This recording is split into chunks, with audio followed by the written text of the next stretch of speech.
Hi friends, இந்த மாதத்துக்கான மளிகை ஜாமான்லாம் வாங்கியிருக்கேன். வாங்கின பொருட்களை ஸ்டோர் பண்ணும்போது சில விஷயங்களை உங்கள் கூட ஷேர் பண்ணலான்னு தோணுச்சு. பொதுவாக ஒரு மாதத்துக்கு மளிகை ஜாமானுக்கு எவ்வளோ செலவாகுறதுங்கிறத யார்கிட்டையும் ஷேர் பண்ணக்கூடாதுன்னு சொல்லுவாங்க. ஆனால் நம்மளுக்கு தெரியும் ஒரு மாதத்துக்கு எவ்வளோ செலவாகுதுன்னு சொல்லிட்டு அந்த செலவை கம்மி பண்ணுற மாதிரி சில டிப்ஸுகள் நான் ஃபாலோ பண்ணிக்கிட்டு வரேன். என்னன்னு பார்க்கலாமா?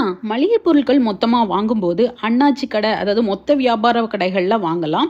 அதில் இல்லாத பொருட்களை மட்டும்தான் சூப்பர் மார்க்கெட்டில் வாங்கணும். அப்படி ஒருவேளை நீங்க சூப்பர் மார்க்கெட்ல போய் வாங்குறது தான் உங்களுக்கு நல்லா இருக்கு அப்படின்னா கண்டிப்பா கையில லிஸ்ட் கொண்டு போய் வாங்குங்க. லிஸ்ட் கொண்டு போறதுனால எக்ஸ்ட்ரா திங்ஸ்கள் வாங்குறத அவாய்ட் பண்ண முடியும். நெக்ஸ்ட் மந்த்லி பட்ஜெட்னு சொல்லிட்டு மளிகை பொருட்களை மொத்தமா வாங்கி, அதாவது கிலோ கணக்குல வாங்கி ஸ்டோர் பண்ணிட்டு அதை மாச கடைசியில கெட்டு போயிட்டுன்னு சொல்லி தூர போடுறதுக்கு பதிலா அளவா மாசத்துல 2 வாட்டியா ஜாமான் வாங்கிக்கலாம். நெக்ஸ்ட் மளிகை பொருட்கள் முடிய ஒரு நோட்ல நோட் பண்ணி வச்சுக்கோங்க. அப்போ மொத்த கிராசரிஸ் வாங்கும்போது நம்மளுக்கு யூஸ்ஃபுல்லா இருக்கும். நெக்ஸ்ட் டைம் மந்த்லி பட்ஜெட்ல இதை ட்ரை பண்ணி பாருங்க ஃப்ரெண்ட்ஸ். பை.